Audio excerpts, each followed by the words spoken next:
आपल्या हातामध्ये कर्म करणं हा आपला अधिकार आहे, लक्षात ठेवायचं. फळ हे आपला अधिकारामध्ये नाही येतं.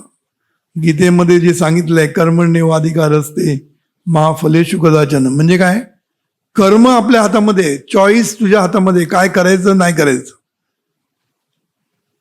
कॉन्सिक्वेन्सेस तुझ्या हातामध्ये नाहीये, फळ तुझ्या हातामध्ये नाही.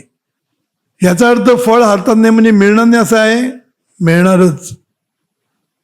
हातात नाही याचा अर्थ एकच आहे, कधी मिळेल, केव्हा मिळेल, कुठल्या प्रकाराने मिळेल, कसं मिळेल हे माहीत नाही तुला. मिळणार एवढं नक्की. तुझं प्रयत्न केले, कर्म केलं, पण एक कर्म कसं करायचं यालाच तर महत्व आहे ना.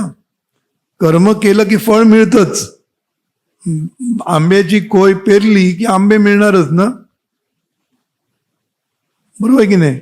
म्हणजे सद्गुरू म्हणतात कर्मातच कर्माचं फळ असतं, लक्षात ठेवायचं.